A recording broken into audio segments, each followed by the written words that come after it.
जे काही आज सुनावणी दरम्यान ज्या काही गोष्टी होत्या ते निकम साहेब त्याचं स्पष्टीकरण सुनावणी झाल्यानंतर देतीलच.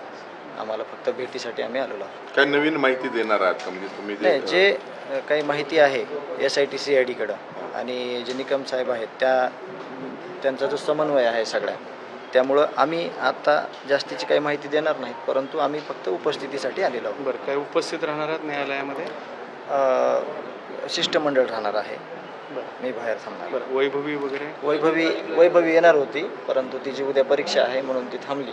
आता मी आणि गावकरी आलेलो आहोत. आम्ही मागच्या वेळेस पण तुमची भेट झाली, काय चर्चा झाली? आणि चर्चा हीच होते की आम्ही फक्त न्यायाची मागणी करतोय, आम्हाला न्याय मिळाला पाहिजे आणि त्या दृष्टिकोनातून त्यांचं ते कामकाज चालू आहे. आज फक्त शिष्टमंडळच राहणार आहे उपस्थित मग हां न्यायालयात? हां शिष्टमंडळ. 4 महिने झाले भेटलेला पूर्ण आज मी SP साहेबांना जर वेळ असेल तर त्यांना मी भेटणार आहे की या संदर्भात जी काही माहिती आहे ती पब्लिश करण्याची विनंती करणार आहे, जेणेकरून सगळ्यांना कळेल की कृष्णा आंधळे संदर्भात काय अपडेट आहेत. अशी मी त्यांना विनंती करणार आहे की त्यांनी सगळ्या गोष्टी पब्लिश कराव्यात.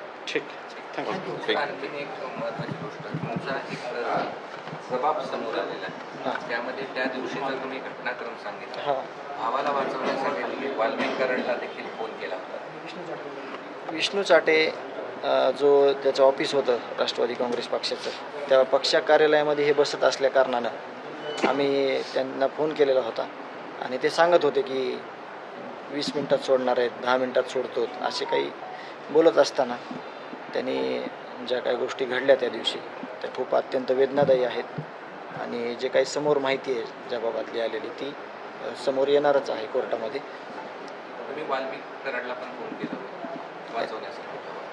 नाही, त्या संदर्भात आता मी काही ज्या गोष्टी आहेत त्या सल्ल्याने तुम्हाला सांगेल वेळोवेळी. आत्ता मी त्यावर जास्त काही बोलणार नाही. सत्य तुम्ही तो जबाब देतो सगळं. हां, ते जे दिलेलं आहे ते सत्यच. ठीक आहे, थँक्यू. चला मध्ये आज बीडमध्ये जे सरपंच संतोष देशमुख हत्या प्रकरण आहे त्या संदर्भातली तिसरी सुनावणी पार पडणार आहे आणि यासाठीच आता संतोष देशमुखांचे बंधू धनंजय देशमुख सुद्धा दाखल झालेले आहेत. आज कोर्टात ते दाखल झालेत आणि यावेळी त्यांनी माध्यमांशी संवाद साधलेला आहे. उज्ज्वल निकमही आज या केसच्या सुनावणीसाठी उपस्थिती लावणार आहेत.